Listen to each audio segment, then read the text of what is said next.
मध्य प्रदेश की सभी 29 लोकसभा सीटों पर बीजेपी प्रत्याशियों ने जीत हासिल कर इतिहास रच दिया है। ये पहला मौका है जब लोकसभा चुनाव में मध्य प्रदेश कांग्रेस मुक्त हो गया। इंदौर लोकसभा सीट से शंकर लालवानी ने देश में सर्वाधिक मतों से जीत का रिकॉर्ड बनाया। मतों के अंतर में भी इंदौर ने कीर्तिमान बनाया है। 29 लोकसभा सीटें जीतने के बाद कांग्रेस जहां आत्ममंथन की बात कह रही है, वहीं बीजेपी इसे मोदी मैजिक बता रही है। पेश है इसी पर एमपी में सभी लोकसभा सीटें जीतने पर स्वदेश न्यूज की खास रिपोर्ट। इन दिनों भोपाल में मध्य प्रदेश कांग्रेस के मुख्यालय में रिनोवेशन का काम चल रहा है। कांग्रेस मुख्यालय में रंग रोगन के साथ नए कक्ष और नवीनीकरण का काम जोरों पर है। कांग्रेस मुख्यालय के नवीनीकरण के साथ एमपी कांग्रेस के प्रदेश अध्यक्ष जीतू पटवारी नई कांग्रेस को गढ़ने का काम कर रहे हैं। इसी बीच आए लोकसभा चुनावों के नतीजे ने एमपी में कांग्रेस को हिलाकर रख दिया है। कांग्रेस यहां सभी 29 लोकसभा सीटें हार गई हैं। प्रदेश की 29 में से 13 सीटें ऐसी रहीं जहां हार जीत 4 लाख से 11,75,000 मतों के अंतर से हुई। इसमें इंदौर, विदिशा, बैतूल, मंदसौर, देवास, भोपाल, देवास, गुना, सागर, टीकमगढ़, दमोह, खजुराहो, जबलपुर शामिल हैं। हॉट सीट छिंदवाड़ा से कांग्रेस के नकुलनाथ को भाजपा के विवेक बंटी साहू ने 1,13,618 मतों के अंतर से पराजित किया। कांग्रेस में इसके बाद मंथन की बात चल रही है। भाजपा का एक स्वप्न था कांग्रेस मुक्त भारत, वो कांग्रेस के कार्यकर्ताओं ने वो सपना भाजपा का तोड़ दिया। भाजपा का दूसरा सपना था 400 पार का, वो देश की जनता ने तोड़ दिया। निश्चित ही मध्य प्रदेश में एक सीट का हमें नुकसान हुआ है, परंतु अन्य राज्यों की तुलना में अगर हम देखें, उत्तर प्रदेश बहुत अच्छा हमारे कार्यकर्ताओं ने काम किया, महाराष्ट्र में बहुत अच्छा काम किया, राजस्थान में बहुत अच्छा काम किया। तो मैं समझता हूँ देश में अन्य राज्यों में जो कांग्रेस के कार्यकर्ताओं ने संगठित होकर काम किया, उससे हमें शिक्षा प्राप्त होती है। मध्य प्रदेश में भी सभी कार्यकर्ता संगठित होकर, चूंकि हमारे प्रदेश अध्यक्ष अभी कुछ ही समय पहले बनाए गए हैं, प्रदेश की कार्यकारिणी का निर्माण होना बाकी है और अभी सभी उम्मीदवारों से जब एक बैठक होगी तो फीडबैक लिया जाएगा। उस फीडबैक के आधार पर बहुत बड़ी एक परिवर्तन आपको देखने को मिलेगा और निश्चित ही मध्य प्रदेश कांग्रेस कमेटी में एक ऊर्जा और अनुभव का जो बेहतर तालमेल है आपको आगामी आने वाले समय में देखने को मिलेगा। कांग्रेस ने इस बार लोकसभा चुनावों में मध्य प्रदेश में 5 विधायकों को चुनाव लड़ाया था।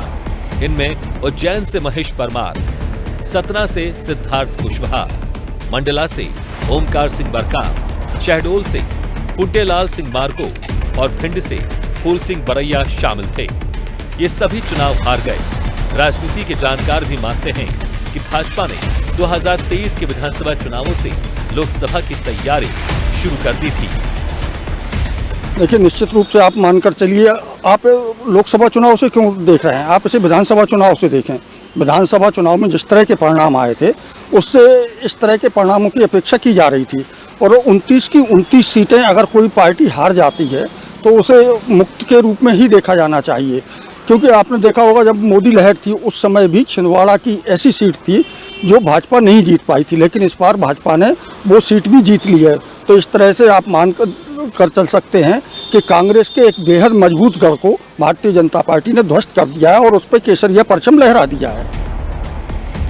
वर्ष 2019 के चुनाव की तुलना में एमपी में 16 लोकसभा सीटों में भाजपा की जीत का अंतर बढ़ा है और छिंदवाड़ा में हुई पूर्व मुख्यमंत्री कमलनाथ के बेटे नकुलनाथ की हार ने भाजपा को उत्साह से लबरेज कर दिया है। देश में भले ही भाजपा की सीटें कम आई हो, पर देश के दिल एमपी में भाजपा ने पूरे प्रदेश में भगवा परचम फहरा दिया है।